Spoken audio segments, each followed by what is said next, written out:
InsyaAllah kita mula dengan Ummul Quran. InsyaAllah Al-Fatihah. A'udzubillahi minasyaitanirrajim. Bismillahirrahmanirrahim. Alhamdulillahi Rabbil Alamin. Ar-Rahmanirrahim. Maliki yaumiddin. Iyyaka na'budu wa iyyaka nasta'in. Ihdinas siratal mustaqim. Siratal ladzina an'amta 'alaihim ghairil maghdubi 'alaihim waladdallin. Amin.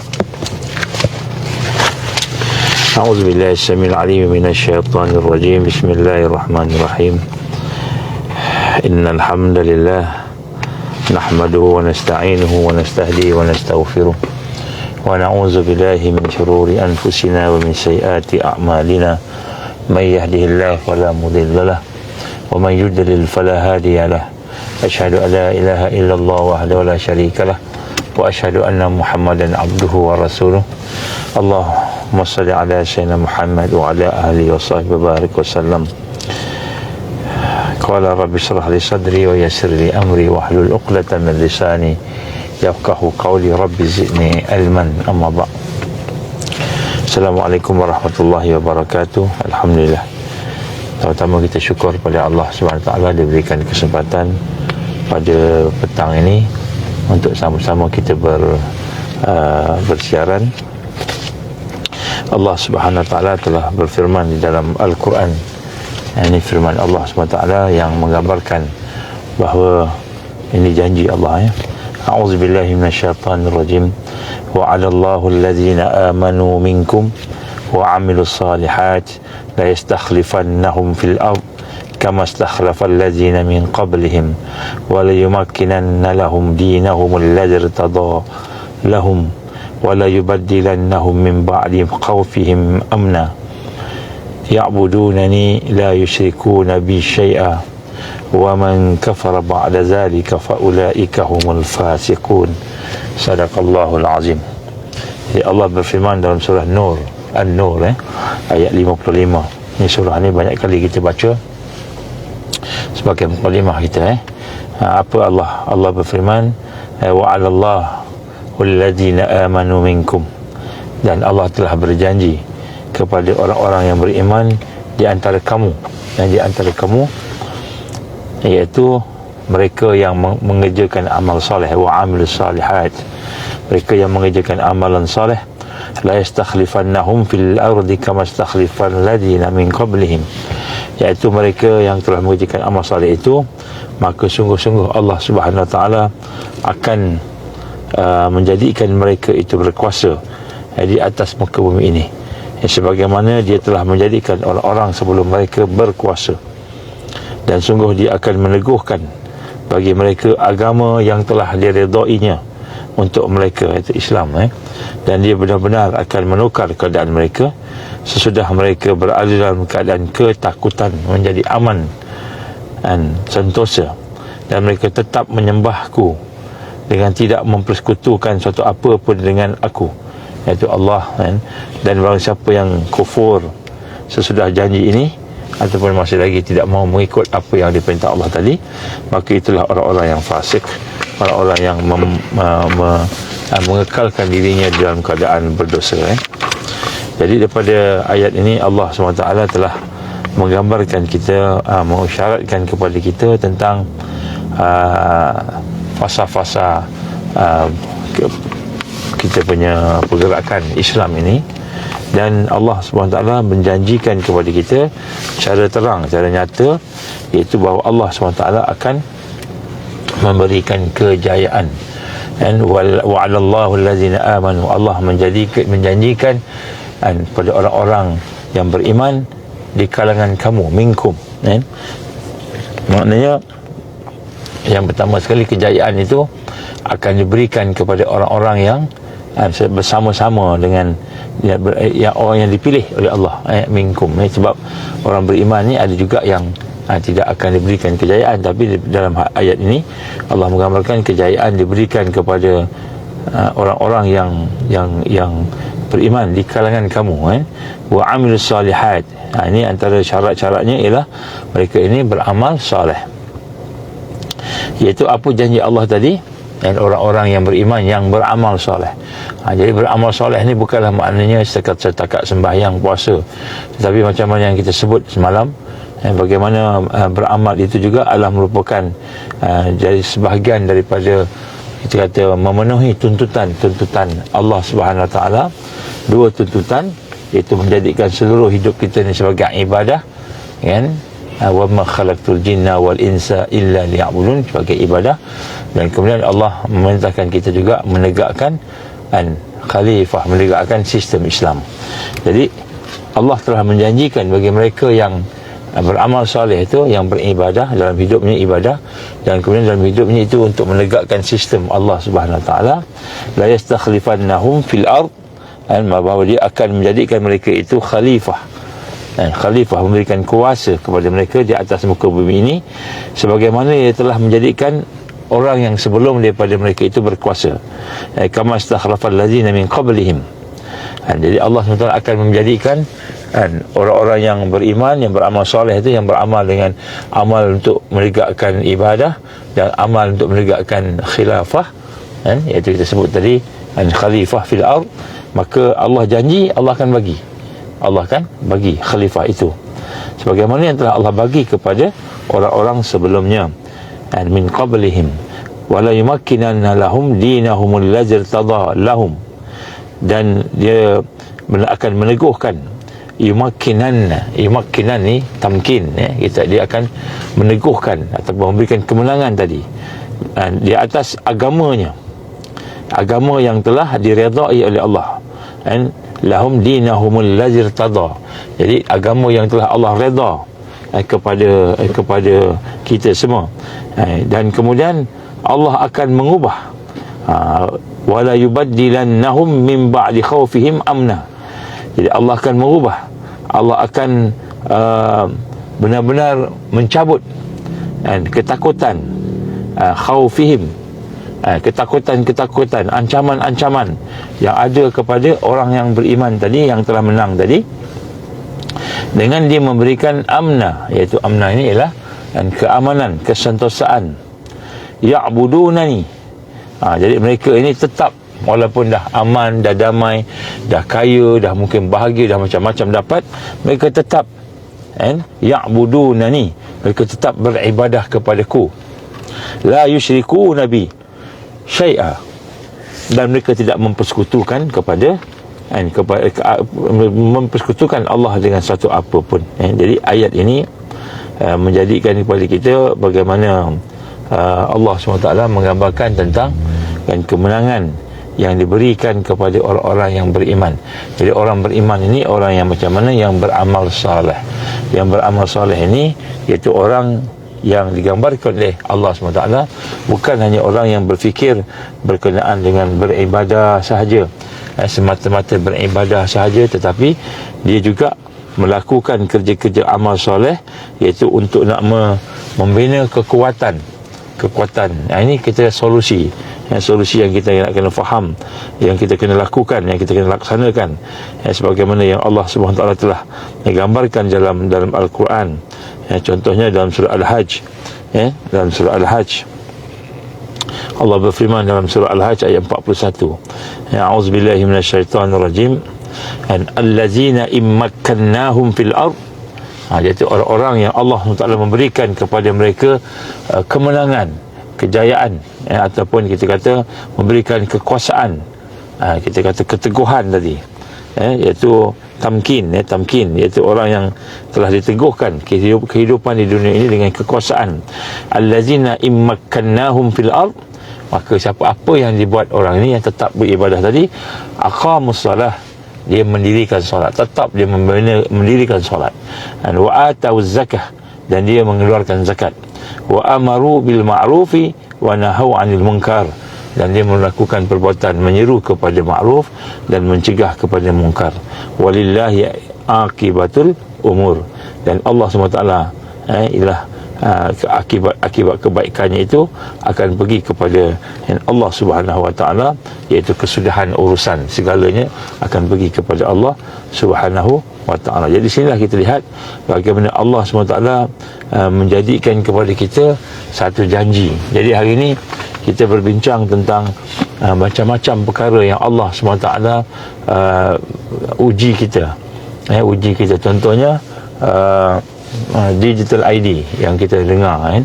Jadi ramai orang sebut pasal digital ID, satu masalah, satu sebagainya. Jadi sebenarnya digital ID ni adalah memang perancangan mereka untuk nak kontrol semua sekali lah. Sebab dalam digital ID ni, yang baiknya mudah urusan, tapi yang tak baiknya apabila yang memegang digital ID itu orang yang ada masalah, orang yang memusuhi kita, memusuhi Allah, memusuhi Islam, maka dia akan gunakan digital ID itu untuk menjadikan kita ni lemah, menjadikan kita ni susah dan sebagainya. Tapi selain daripada digital ID, mereka juga akan melaksanakan, malahan telah pun sebenarnya melaksanakan kegiatan-kegiatan sihir. Seperti mereka telah membina alat yang disebut sebagai HARP, HARRP, HARP. Bismillahirrahmanirrahim.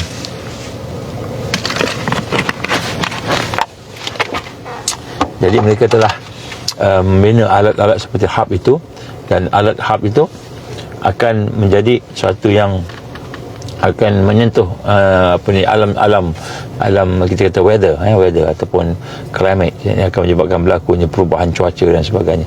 Jadi macam-macam lah mereka lakukan, macam-macam dia buat. Tetapi Allah SWT berjanji, ini bukan janji saya, ini bukan janji YB mana-mana, ini bukan janji politik, tapi ini janji Allah. Iaitu Allah menggambarkan kepada kita bahawa orang yang beriman di kalangan kamu dan yang melaksanakan amal soleh. Jadi amal soleh ni bukanlah hanya amal-amal yang kita kata bersifat sembahyang puasa sahaja, tetapi merupakan amal yang menyeluruh, yang membina kekuatan, yang kita sebut wa'iddu lahum mastata'tum min quwwah tadi. Apakah amalannya? Amalannya kita tengok dalam surah Al-Hajj, ayat Allah menggambarkan di dalam surah Al-Hajj ayat 77, ayat 78. Ni adalah amalan yang kita kena ini kata sifat-sifat orang yang akan diberikan tamkin, yang akan diberikan keteguhan dalam kedudukannya di atas muka bumi ini. Allah berfirman, a'udzubillahi minasyaitonir rajim, ya ayyuhalladzina amanu ruk'u wasjudu wa'budu rabbakum waf'alul khair la'allakum tuflihun. Ya ayyuhalladzina amanu, wahai orang yang beriman, rukuklah kamu, sujudlah kamu, wa'budu, dan kemudian kamu sembahlah Tuhan kamu, beribadahlah kepada Tuhan kamu, waf'alul khair, dan buatlah kebaikan, amal-amal kebaikan, la'allakum tuflihun, mudah-mudah kamu berjaya. Jadi ini perkara yang diperintah oleh Allah Subhanahu wa ta'ala. Jadi apa bendanya? Dalam ayat ini Allah gambarkan pertama sekali, wajahidu fillahi haqqa jihadi. Yang pertama sekali Allah ajak kita berjihad. Berjihad ni maknanya kita bersungguh-sungguh, bersusah payah. Kalau digambarkan oleh Rasul sallallahu alaihi wasallam, al-mujahid man jahada nafsahu fi ta'atillah. Seorang yang berjuang itu, yang berjihad itu adalah seorang yang berjuang melawan diri dia untuk taat kepada Allah. Dan kemudian Allah menggambarkan kita dalam ayat ini, wajtabakum wama ja'ala alaikum fid dini min haraj. Jadi Allah gambarkan di mana Allah SWT pun memilih kamu, dan Allah SWT tidak menjadikan kamu ini mempunyai agama yang sempit, yang tidak dijadikan agama yang tidak bersifat sempit. Wasammakumul muslimin, Allah telah pilih kamu diberi orang muslimin min qabl fi hadhihi liyakuna ar-rasul syahidan alaikum wa takunu syuhada'a 'alan nas fa aqimus salah wa atuz zakah wa atasimu billah huwa maulakum fa ni'mal maula wa ni'man nasir. Jadi Allah gambarkan, Allah perintah kita supaya berjihad. Wajahadu fillahi haqqa jihadi, kita berjihad dengan sebenar-benar jihad. Dan kemudian Allah telah memilih kamu, dan Allah tidak menjadikan agama itu satu yang berat, satu yang susah. Kan agama bapa kamu itu Ibrahim, dan yang telah menamakan orang-orang yang mengikuti agama Allah ini sebagai orang-orang Islam, orang-orang yang menyerah kepada Allah Subhanahu wa taala. Dan daripada dahulu lagi Allah dah jadikan kita ni orang Islam, dan Rasul sallallahu alaihi wasallam Muhammad sallallahu alaihi wasallam itu akan menjadi saksi, akan menerangkan kebenaran. Jadi kita beramal ni, Nabi sallallahu alaihi wasallam akan menjadi saksi ke atas perbuatan kita, dan kemudian kamu pula layak untuk menjadi orang-orang yang memberi keterangan kepada manusia, layak untuk kita menjadi saksi kepada manusia tentang kebenaran yang ada, al-haq. Maka dirikanlah solat, berikanlah, tunaikanlah zakat, serta berpegang teguh kepada Allah, dan kamu berpegang dengan tali Allah, dan berpegang dengan Quran, sunnah dan sebagainya, dan dialah pelindung kamu, dan dialah ni'mal maula wa maulakum, huwa maulakum, dialah yang akan melindungi kamu, wa ni'mal maula wa ni'mal nasir, maka dialah yang sebaik-baik dalam pelindung dan sebaik-baik dalam memberikan kemenangan ataupun pertolongan. Jadi dalam ayat ini Allah SWT menggambarkan kepada kita bagaimana untuk kita benar-benar menyelesaikan apa saja masalah yang ada pada hari ini. Maka hendaklah kita berada dalam satu suasana, iaitu membina satu kekuatan, macam mana saya sebut semalam, itu berada dalam suasana tarbawi, suasana tarbiyah. Suasana tarbiyah ini ialah suasana kita perlu meletakkan keutamaan Quran dan Sunnah. Jadi kita kena ada amalan, kita kena berkefahaman dengan kefahaman yang betul, dan kemudian kita kena amalan-amalan yang betul. Kemudian kita kena ada amalan pula secara jama'i, kita sebut semalam. Dan kemudian kita kena membezakan, kita tahu pula membezakan yang mana satu perancangan musuh, yang mana satu al-haq, yang mana satu al-batil. Kita kena kenal, kita kena ada kepekaan.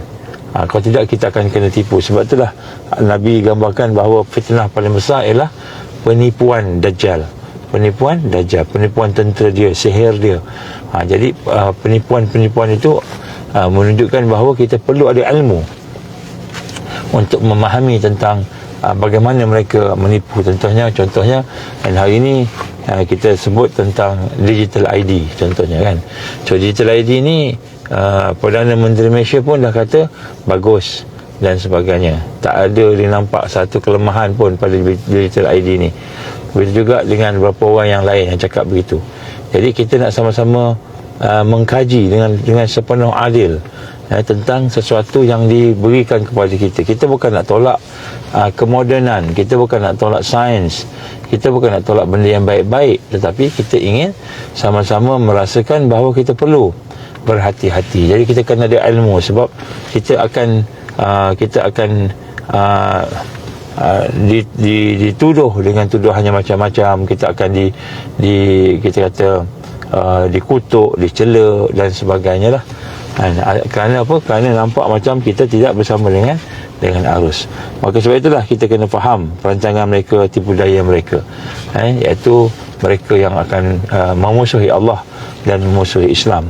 Allah berfirman, ya ayyuhallazina amanu, wahai orang beriman, la tattakhidhu aduwi wa aduwakum awliya atulquna ilaihim bil mawaddah wa qad kafaru bima ja'akum minal haqq.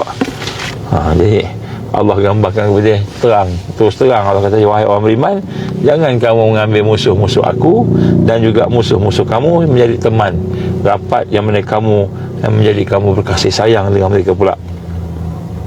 Yang mana dengan hubungan kasih sayang itu, dan mereka akan kenakan kamu lah, macam itu. Jadi untuk itu maka kita kena memahami tentang hakikat bahawa sesungguhnya ummah pada hari ini berada dalam keadaan suatu tahap yang kritikal, iaitu kita ni tidak dapat nak membezakan mana yang baik dan mana yang buruk. Kerana apa? Kerana kita tidak ada kekuatan. Kita tidak ada kekuatan. Sebab tu Allah perintah kita supaya membina kekuatan. Jadi solusi yang ada pada hari ini, bagi solusi nombor 2, saya masih lagi di peringkat solusi yang nombor 2 ni, ialah kita hendaklah membina kekuatan. Wa'idu lahum mastata'tum min quwwah. Jadi Allah perintahkan kita supaya mempersiapkan diri kita dengan kekuatan. Kekuatan ini dalam segala aspek. segala aspek kan. Antaranya kekuatan akal. Akal kita ni mesti akal yang ada ilmu, dan kemudian akal yang ada kesedaran.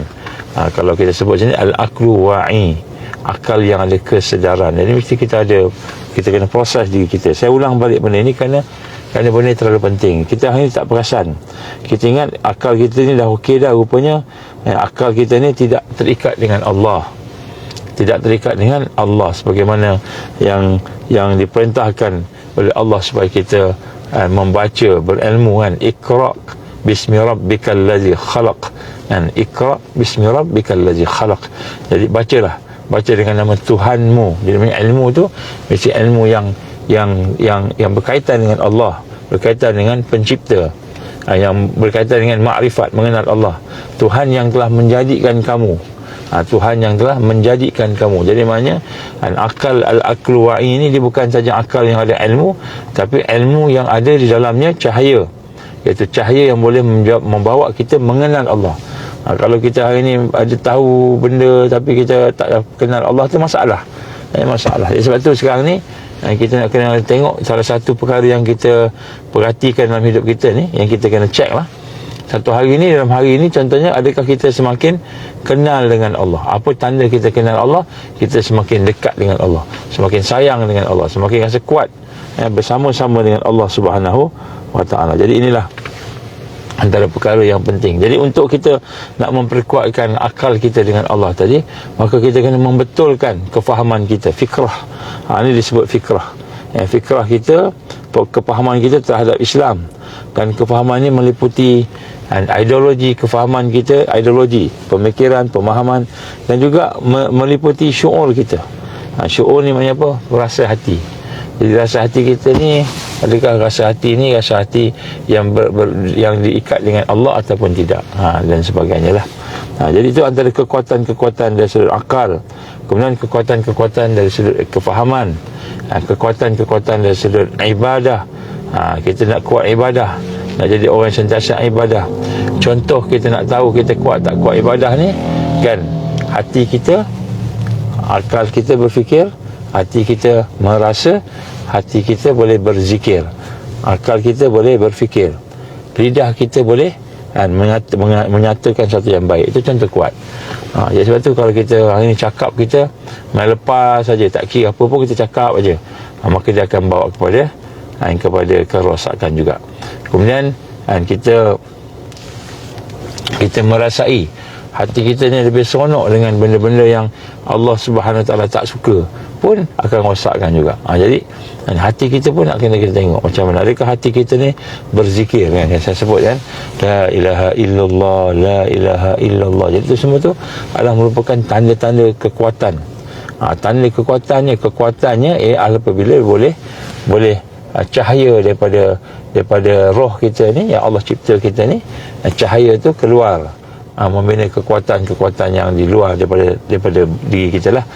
Jadi maknanya bila kita zikir, baca Quran, kita solat dan sebagainya, maka dia akan membina kekuatan. Jadi kekuatan individu kita, kalau kita sebagai ibu, contohnya apa peranan kita sebagai ibu, kalau kita sebagai bapa, peranan kita sebagai bapa, peranan kita sebagai suami dan isteri, peranan kita sebagai kawan-kawan, sahabat-sahabat. Jadi semua tu adalah lahir daripada apa yang kita gambarkan sebagai ibadah, yang lahir dengan konsisten dan kemudian akhlak. Ini penting kita tengok. Sebab kalau kita tak jaga yang ini, maka kita bimbang bila Allah uji kita sampai maksimal. Kita nak dekat maksimal dah. Kalau kita nak tahu sekarang ni sebenarnya kan, mereka memang sasarkan digital ID tu 2025 dah komplit dah satu dunia, seluruh dunia. Mereka nak buat infrastruktur digital seluruh dunia. Jadi kalau mereka kata inilah end game dia, end game ni maknanya tamatlah, habis, maka sekiranya inilah end game mereka, maka 2025 itulah tarikh tamat end game dia. Dia nak kontrol lah, maknanya nak kontrol semua sekali. Jadi maknanya kalau kita dah nak sampai kepada kemuncak ujian tadi tu, dan kita tak prepare, tak prepare diri kita, maka macam mana kita nak berhadapan dengan ujian tersebut? Jadi kita akan dapati ramai orang tak bersedia untuk berhadapan dengan Al-Masih Dajjal. Ramai tak akan bersedia. Kenapa tak bersedia? Sebab dia tidak duduk dalam tarbiyah. Solusinya tidak duduk dalam tarbiyah, tak duduk di dalam suasana yang boleh membina kekuatan tadi. Ini yang kita sebut malam daripada malam semalam kan. Supaya kita tidak kita kata tertipu dengan arus. Hari ni kita ingat kita okey sebab kita ingat kita dah semayang, dah puasa, dah baca Quran, dah zikir-zikir, dah ada kawan-kawan yang baik-baik. Kita ingat kita dah okey. Tapi rupanya masih jauh lagi. Contoh jauh apa? Contoh apa ni tuan-tuan sekalian? Contoh jauh ni kita dengan Allah. Kenal kita dengan Allah. Adakah kita mengenal Allah dengan kenal yang sebenar? Makrifat kepada Allah ni, ataupun kita masih lagi tidak boleh nak mengenal Allah. Contoh kita mengenal Allah, contoh yang pertama sekali, kita boleh berzikir jahriyah secara lisan. Contoh kita dah mula, hati kita mula dah nak dekat dengan Allah ni, mudah je sebut la ilaha illallah, la ilaha illallah, la ilaha illallah. Kita mudah nak sebut. Kemudian selepas tu tandanya juga, lepas tu masuk kepada hati, zikir yang sirri, zikir sirriyah kan, la ilaha illallah, la ilaha illallah, ataupun Allah. Jadi ini cuma tanda-tanda kita mula mendekati mengenal Allah. Ni baru takarub pada Allah, ni belum kenal Allah lagi. Belum kenal, baru nak mendekati Allah, belum sampai wusul dia panggil kan. Orang yang wasilin, orang yang sampai pada Allah. Jadi kita mula dengan hati tadi. Jadi hati kita ni mudah tak nak sebut Allah, Allah, Allah, Allah, Allah, Allah. Bukan lidah, hati sebut Allah, Allah. Jadi lidah pun sebut juga. Jadi bila lidah sudah mula mudah nak menyebut nama Allah, berzikir, mudah nak baca Quran, mudah nak melihat, berada dalam keadaan zikrullah sepanjang masa, hati pun mula la ilaha illallah, la ilaha illallah, la ilaha illallah, la ilaha illallah, la ilaha illallah. Kita mula mudah membaca zikir dalam hati kita secara sir, orang yang tak dengar, kita je yang dengar kan, dengan Allah Subhanahu Wa Taala. Dan kemudian kita mudah untuk merasai, di peringkat ketiga. Merasai maknanya bila kita dah berzikir lidah, hati pun kita berzikir juga, hati kita pun rasa. Contohnya kita kata la ilaha illallah, la ilaha illallah, kan hati kita merasai.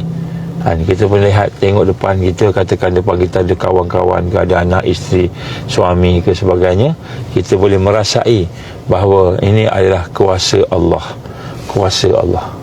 Kita menguasai kehendak Allah, iradah Allah, merasai ini semua adalah sangkut paut dengan kehebatan Allah, jalal Allah, ataupun jamal Allah. Jalal ni maknanya keagungan Allah, jamal ni maknanya keindahan. Hati kita rasa. Itu tanda-tanda yang kita sudah mula nak mengenal Allah. Jadi sebenarnya kita bukan hanya sekadar nak semayang aja, tapi sebab tu kata Imam At-Ta'i lah, dia kata apa? Dia kata dalam kitab, dia kata Hikam, dia kata berapa lama kamu mahu melaksanakan ibadah, memperbaiki ibadah kamu, memperbaiki amalan kamu, tetapi kamu tak dapat merasai.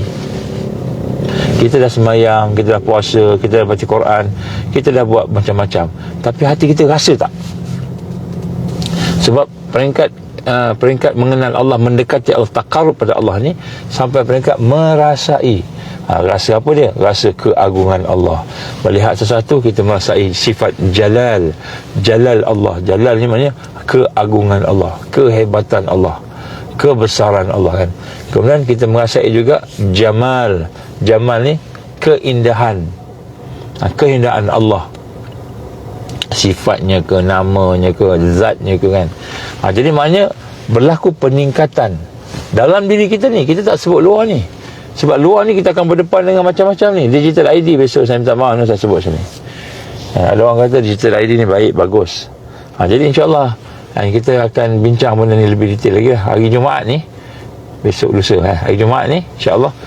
Diorang merancang untuk buat bincang satu tajuk digital ID, digital ID satu ancaman atau satu kemodenan. Dia akan bincang tajuk tu. Diminta saya sekali dengan Tok Ki, dengan Datuk Asri dan dengan seorang Siraj nama dia. Ini mewakili orang IT lah. Dia sebut kat sini, digital ID tu bila diuji dengan digital ID tu, macam mana kita nak berhadapan dengan ujian tersebut dalam keadaan kita tak kenal Allah? Macam mana kita nak cari kekuatan, kat mana nak cari tu? Ataupun berhadapan dengan bencana alam dan tanpa mengenal Allah. Bayangkan rumah kita banjir, bayangkan rumah kita habis, tempat kita kena taufan, kena ribut, ataupun tenggelam, banjir besar contohnya kan. Jadi dalam keadaan hati kita, fikiran kita terputus daripada Allah, tak kenal Allah, macam mana?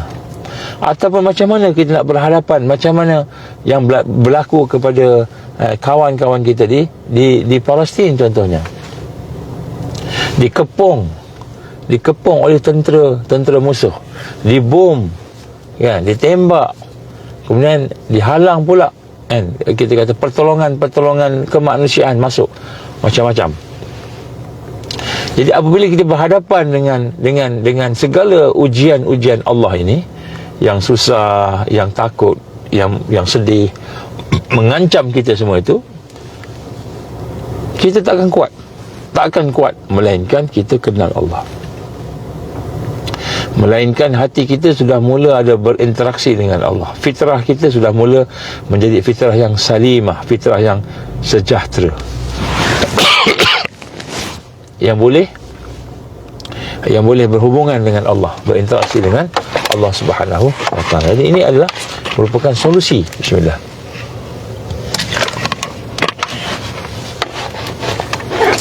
Alhamdulillah. Jadi sebab tu dalam solusi nombor 2 ni ialah kita ingin memastikan bahawa kita hidup dalam keadaan membina kekuatan. Kekuatan yang pertama sekali diri kita sendiri. Kekuatan akal kita, akal yang wa'i, akal yang sedar. Kekuatan hati kita, hati yang bersih, al-qalbun zaki. Kekuatan fitrah kita yang boleh berhubung dengan Allah, berhubung dengan akhirat. Fitrah yang bersih, fitrah yang bersih, yang kuat. Macam mana kita dilahirkan dalam fitrah, kan, kullu maulud yuladun 'alal fitrah. Setiap kamu dilahirkan dengan fitrah. Jadi ini pertama, ini kekuatan diri. Kemudian kekuatan, baru nak tengok kekuatan sekitar kita pula. Anak kita, suami kita, isteri kita, rumah kita. Macam mana nak membina rumah kita ni supaya rumah kita tu menjadi benteng, menjadi benteng kepada serangan akhir zaman. Macam mana? Ini semua ni kekuatan. Ini sebahagian daripada kekuatan. Macam mana rumah tu nak jadikan rumah yang hidup, sehingga boleh memberi bekalan kepada, menjadi asbab bekalan kepada kekuatan ahli-ahlinya. Ini tarbiyah juga. Macam mana kita nak membina kekuatan-kekuatan yang lain selain daripada kita dan keluarga kita. Jadi ini semua duduk di dalam tarbiyah. Ini kita solusinya mesti kembali kepada madrasah tarbiyah Rasulullah sallallahu alaihi wasallam. Ini adalah kita kata solusi yang kedua. Kemudian selain daripada itu juga kita kena membina kekuatan ekonomi. Kekuatan ekonomi ini bersangkut paut dengan kita punya sumber pendapatan kita. Jadi sumber pendapatan ni bukanlah maknanya sumber pendapatan tu kita nak jadi orang yang kaya dan sebagainya. Dia bukan masalah kaya ke sebagainya, tetapi sebenarnya sumber pendapatan itu adalah merupakan sesuatu yang berkaitan dengan keperluan hidup. Allah firman dalam Quran, wabtaghi fima ataqallahu darul akhirah wala tansa nasibaka minad dunya. Kamu carilah apa yang Allah anugerahkan kepada kamu di atas muka bumi ini, rezeki dan sebagainya, untuk negara akhirat. Jadi kita ada sumber kekuatan ekonomi yang mana di situ boleh melaksanakan jihad, perjuangan menegakkan agama Allah. Di situ boleh melaksanakan dakwah. Di situ boleh melaksanakan tarbiyah. Di situ boleh melaksanakan kekuatan untuk bangkit. Sebab kita nak bersama-sama dengan kebangkitan. Ingat apa kata Syekh Ahmad Yasin, Syahid Syekh Ahmad Yasin rahimahullah. Dia kata Intifadah yang pertama bermula pada tahun 1987, iaitu ketika Hamas ditubuhkan 1986, 87 dan 88. Jadi disebut sini 87. Maka dia kata itu 1988 di mana mereka menang, maka 2028 ataupun 2027, 40 tahun daripada itu, maka kita akan menghadapi 40 tahun kedua, insya-Allah menang. Jadi dia kata insya-Allah, saya yakin. Ini kata dia, kata-kata Syekh Ahmad Yassin. Saya yakin bahawa insya-Allah 2027 kita menang. Jadi sekarang ni kita nak masuk 2024. Bila masuk 2024, jadi maknanya kita akan berhadapan dengan 1 tahun, 2 tahun, 3 tahun. 3 tahun. Cuma maknanya kalau kita bayangkan hadis Nabi yang menggambarkan tentang akan berlaku kita kata darurat air tadi dalam masa 3 tahun yang pertama sebelum kemenangan ataupun Dajjal keluar tadi, begini kan. Jadi kita sudah pun mula memasuki era kesusahan. Jadi sebab itulah kita amat memerlukan kekuatan jiwa, amat memerlukan kekuatan akal, amat memerlukan kekuatan ibadah, akhlak, sehingga melahirkan kekuatan-kekuatan kehidupan tadi. Dan kemudian kekuatan yang lain, kita perlu juga merancang untuk membina kekuatan survival. Survival ni salah satunya lah ekonomi. Ekonomi ni bukanlah maksudnya mesti duit, kita nak kumpul duit banyak, bukan. Tetapi bagaimana kita boleh survive di dalam konteks kita hari ini sedang mempersiapkan diri kita untuk bangkit. Sebab kalau menang besok, bukanlah lepas tu kiamat. Digambarkan akan ada satu fasa kehidupan selepas kemenangan. Tu ada fasa kehidupan pula. Kehidupan maknanya kehidupan yang ada teknologi, kehidupan yang ada ekonomi yang baik. Bukan ekonomi macam hari ini, bukan teknologi macam hari ini. Kehidupan yang baik. Mungkin kita akan sampai 2050 masih lagi. Mungkin 40 tahun. Termasuk Imam Mahdi dan juga Nabi Isa alaihissalam, 40 tahun. Mungkin dalam 40 tahun tu mereka hidup dalam keadaan orang beriman dan orang lain hidup keadaan yang baik. Jadi di situ ada teknologinya, di situ ada kekuatannya.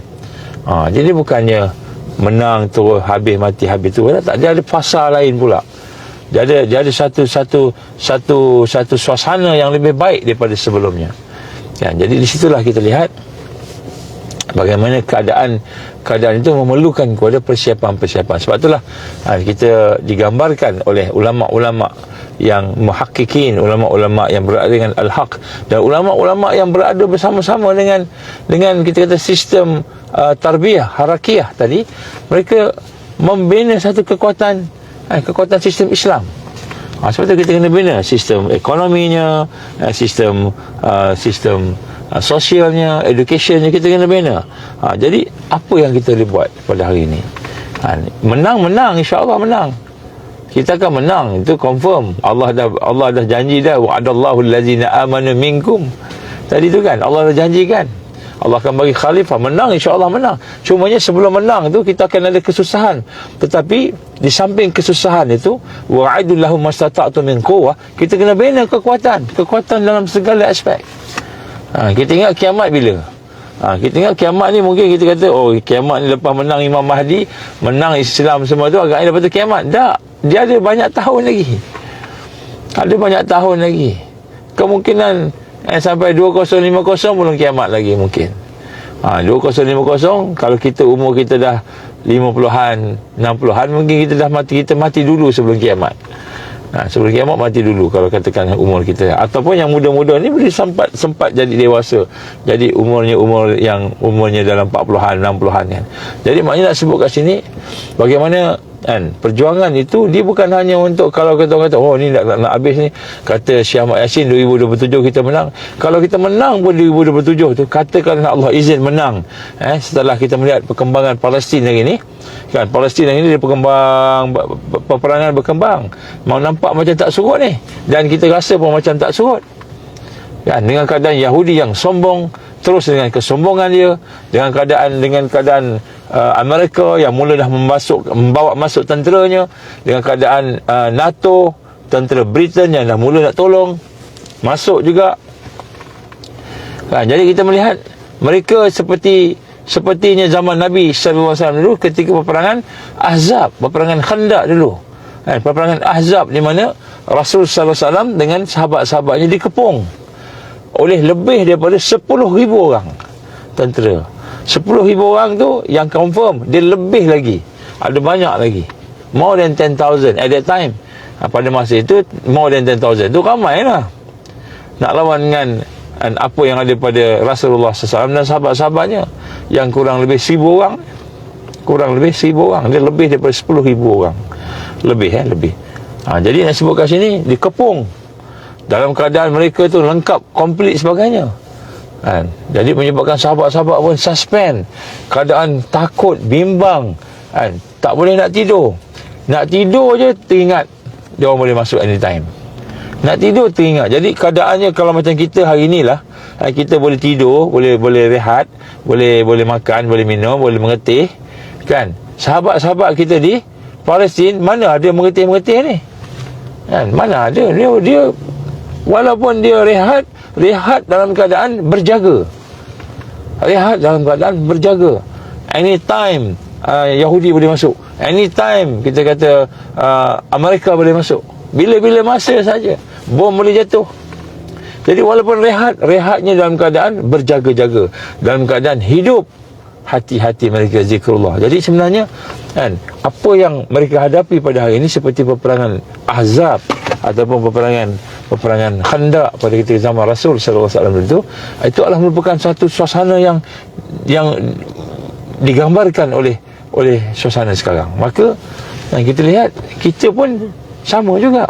Kita akan berhadapan dengan suasana yang luar biasa ni lepas ni. Mungkin kita tak berhadapan dengan peluru dan bom, tapi kita berhadapan dengan masalah-masalah kontrol. Mereka nak kontrol kita, nak kuasai kita, nak memantau kita, surveillance, nak memantau, nak menguasai. Mungkin ada di kalangan kita ni yang akan ditangkap, ada di kalangan kita ni akan dipaksa ambil ubat-ubat yang merosakkan, atau ada di kalangan kita mungkin berhadapan dengan kesusahan.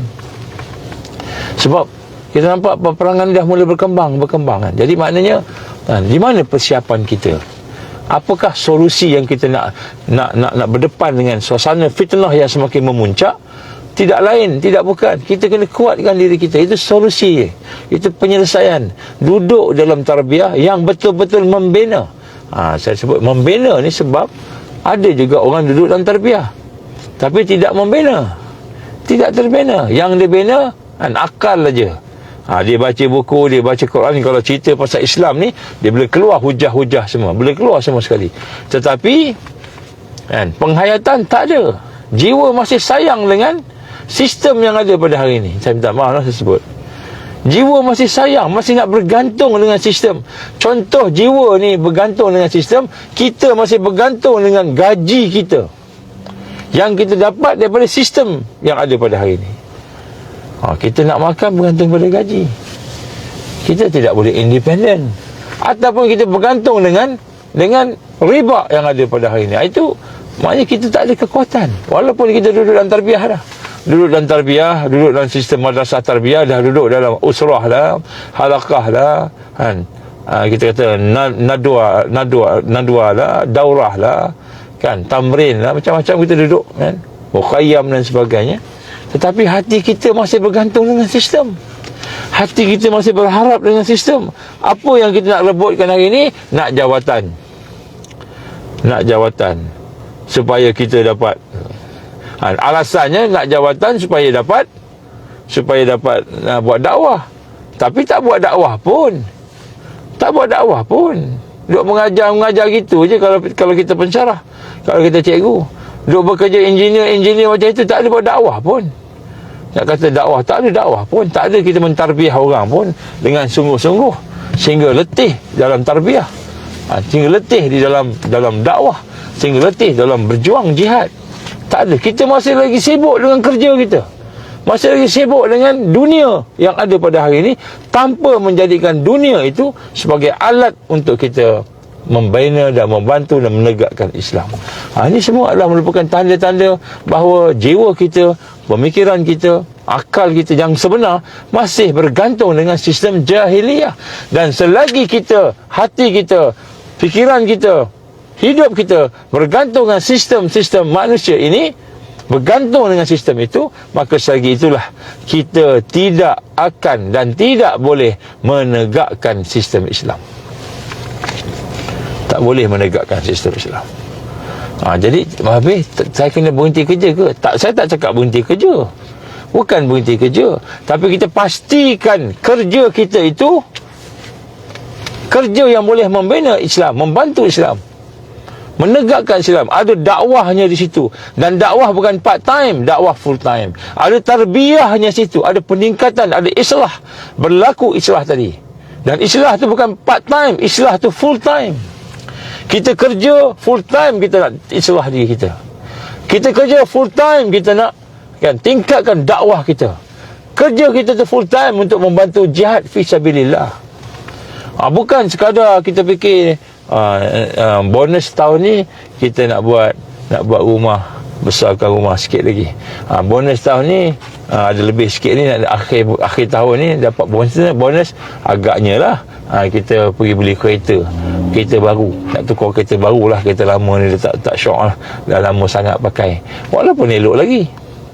Jadi apabila hati kita, pemikiran kita masih bersama dunia, masih bersama sistem manusia yang hanya sekadar sekitar kesenangan duniawi, kesenangan nafsu saja, maka kita tidak akan boleh berhadapan dengan ujian-ujian yang bakal kita hadapi dalam masa 2-3 tahun akan datang ini.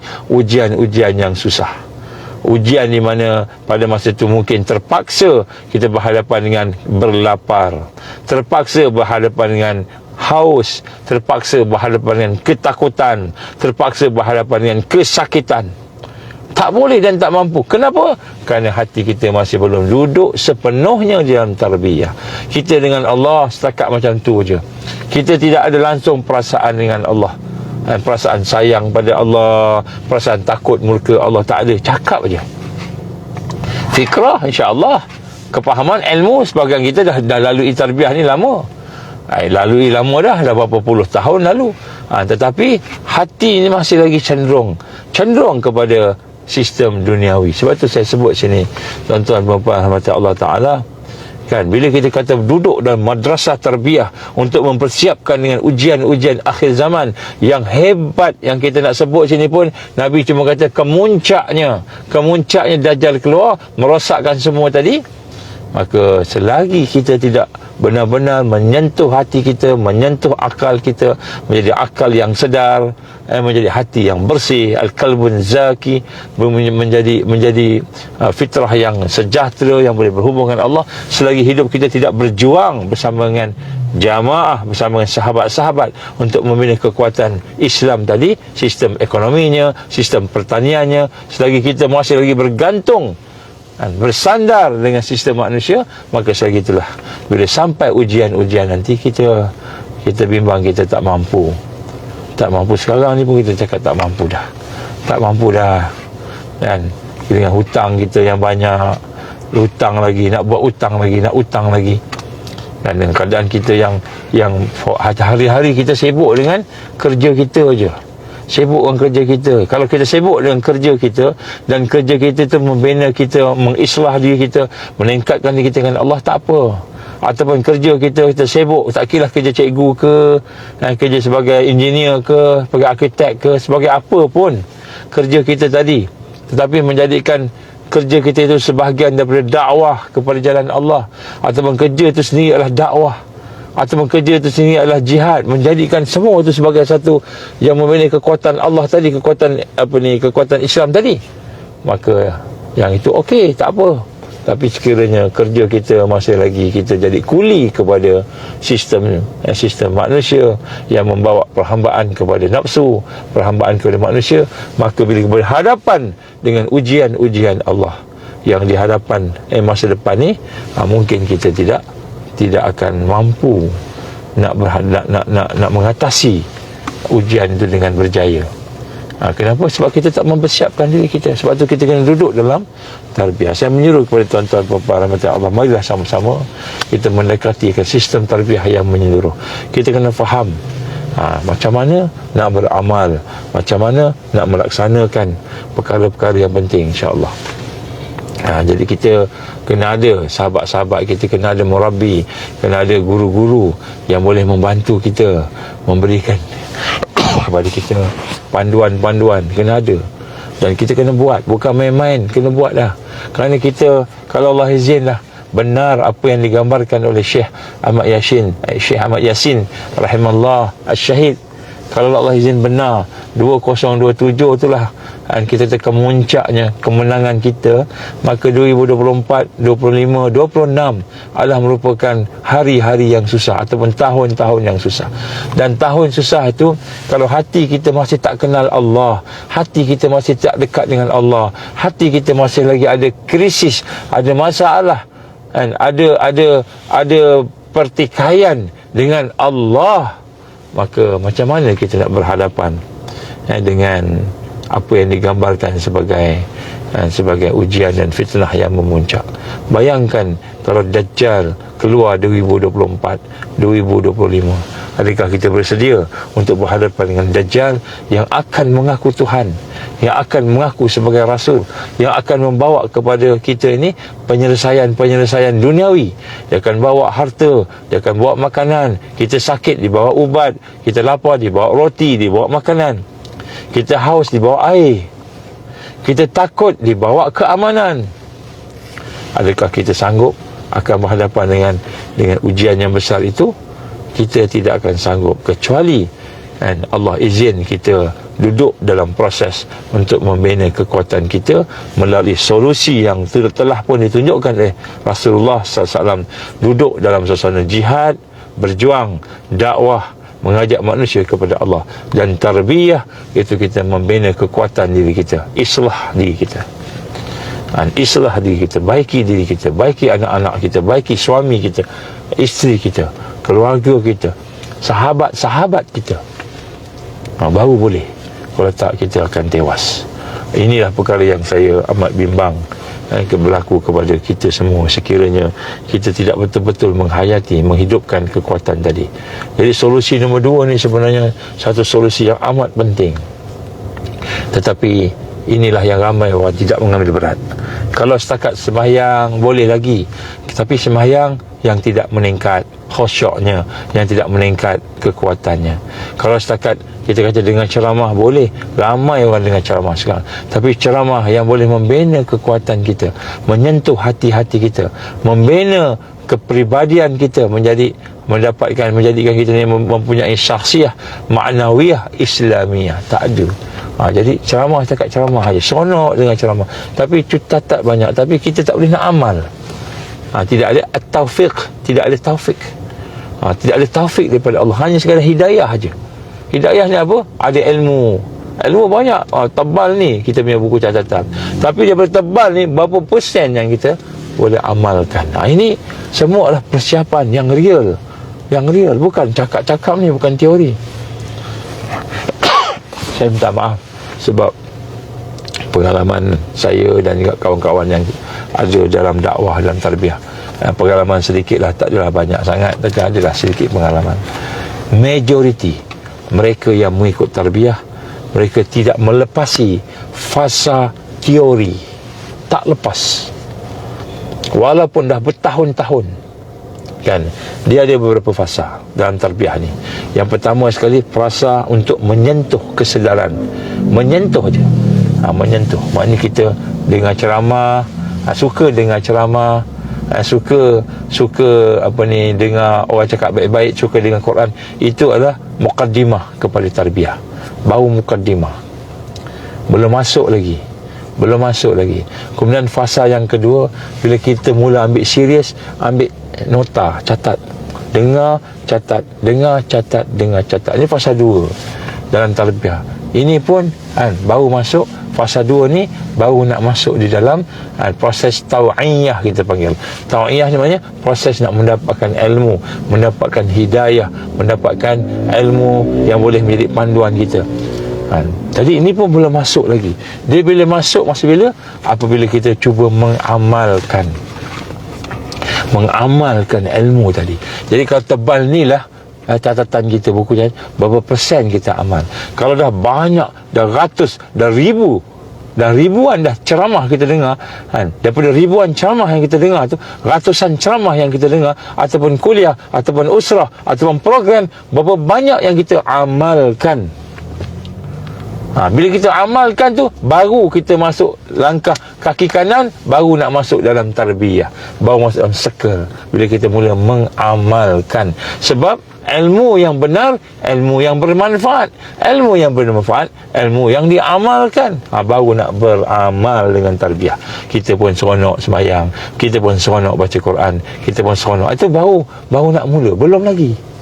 Kemudian yang kuasa yang keempat, bila kita meninggalkan kejahatan kita, meninggalkan kelemahan kita, meninggalkan keaiban kita, meninggalkan perkara yang merosakkan dalam diri kita. Keempat, barulah tarbiyah yang kita mula, yang fasa ketiga, tahap ketiga tadi, mula meningkat. Bila kita membuang kelemahan kita, membuang keaiban kita, membuang dosa kita, baru meningkat tarbiyah tadi. Maknanya tarbiyah ni dia belum ni baru pasal kelima. Baru meningkat bila kita boleh buang. Pasal ke-6, bila kita boleh buat tarbiyah, meningkat dalam tarbiyah, dan kita istiqamah bersama dengan jamaah, bersama dengan sahabat-sahabat. Ini baru fasa ke-6. Bila bersama jamaah, buat sama-sama kerja, kita berkorban sana berhadapan dengan kesusahan bersama-sama. Ukhuwah ni ada masalah kan? Ukhuwah ada masalah. Ini baru fasa ke-6. Fasa ke-7 ialah apabila bersama dengan sahabat, dengan jiwa yang sentiasa tertingkat, akal yang sentiasa tertingkat, amal yang sentiasa tertingkat, kita berjihad melaksanakan segala yang diperlukan pada jalan Allah.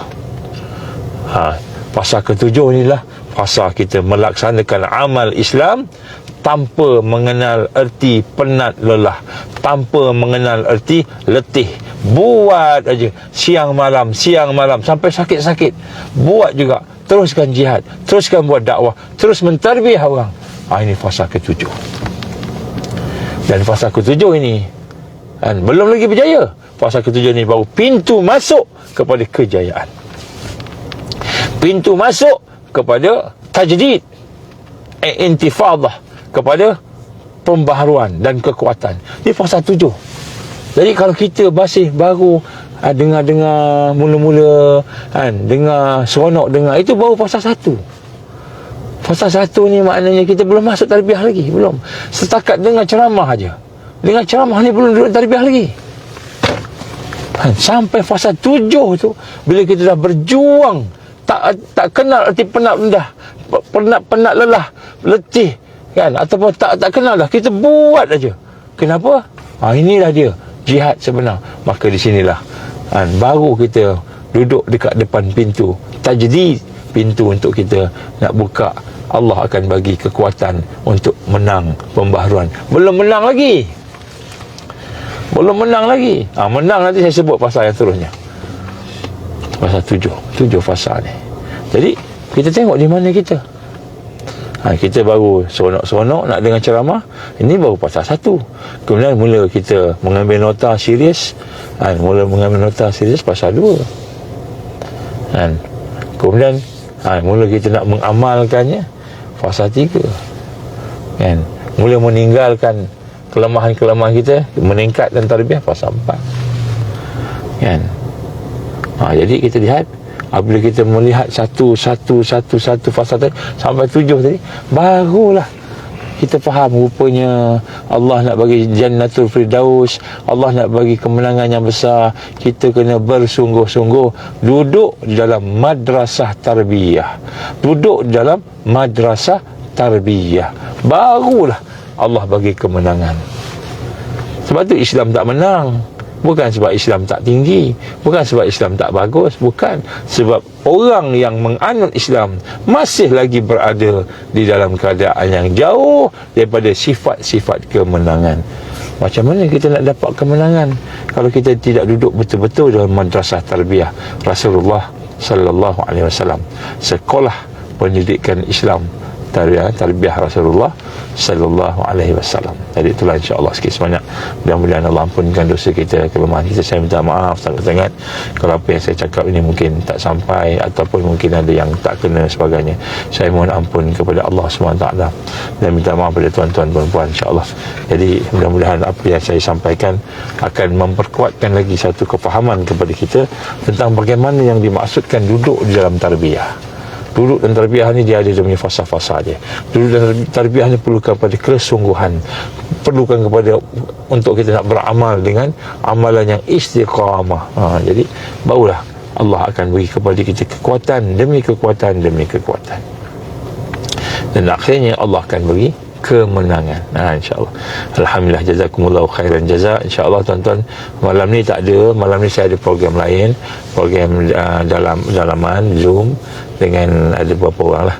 Jadi bagi mereka yang tolong review semula insyaAllah. Cuma saya nak umumkan insyaAllah lusa mungkin ada, besok malam mungkin ada, ataupun kita sebut sini insyaAllah hari Jumaat malam akan ada satu program lah, iaitu satu perbincangan saya, Tok Ki PPIM lah, saya Tok Ki PPIM dengan juga Datuk Asri, aktivis PPIM juga, seorang nama Siraj. Setakat ni lah, mungkin Juflis akan join sekali berkenaan dengan digital ID. Jadi kita akan bincang digital ID ni, adakah ada satu ancaman atau satu yang moden, satu yang kita perlukan. Apa solusinya? Jadi solusi digital ID ni dari konteks digital ID itu sendiri, bukan dalam konteks dan keseluruhan. Jadi yang saya buat ni keseluruhan, keseluruhan. Jadi ada solusi-solusi untuk kita berhadapan dengan senjata digital ID ni insya-Allah. Kan kita akan beritahu lah pada hari Jumaat ataupun besok, tengoklah macam mana. Kalau saya beritahu besok kan, insya-Allah. Tapi maknanya kita tengok apa yang berlaku dan ada solusinya insya-Allah. Ya, itulah insya-Allah sikit sebanyak dalam maghrib ini saya berjalan. Saya mohon ampun kepada Allah. Kita sama-sama baca doa rabitah. Auzubillahi minasyaitanir rajim. Bismillahirrahmanirrahim. Alhamdulillah rabbil alamin, wassalatu wassalamu ala asyrafil anbiya'i wal mursalin wa ala alihi wa sahbihi ajma'in. Allahumma innaka ta'lamu anna hadhihi al-qulub qad istamat ala mahabbatik wa iltaqat ala ta'atik wa tawahadat ala da'watik wa ta'ahadat ala nasrati syariatik. واسق اللهم رابطتها وأدمتها وادها سبلها واملأها بنورك الذي لا يخبو وشر صدورها بفيض الإيمان بك وجميل التوكل عليك وأهيها بمعرفتك وأميتها على شهادة في سبيلك يا الله إنك نعم المولى ونعم النصير. ربنا أتمم لنا نورنا واغفر لنا إنك على كل شيء قدير. ربنا آتنا في الدنيا حسنة وفي الآخرة حسنة وقنا عذاب النار. وصلى الله على سيدنا محمد وعلى آله وصحبه وبارك وسلم. سبحان ربك رب العزة عما يصفون والسلام على المرسلين والحمد لله رب العالمين. سبحانك اللهم وبحمدك أشهد أن لا إله إلا أنت أستغفرك وأتوب إليك. بسم الله الرحمن الرحيم. والعصر إن الإنسان لفي خسر إلا الذين آمنوا وعملوا الصالحات وتواصوا بالحق وتواصوا بالصبر. InsyaAllah bagi mereka yang terlambat masuk, dengarlah daripada awal, mudah-mudahan akan ada kepahaman insyaAllah. Assalamualaikum warahmatullahi wabarakatuh.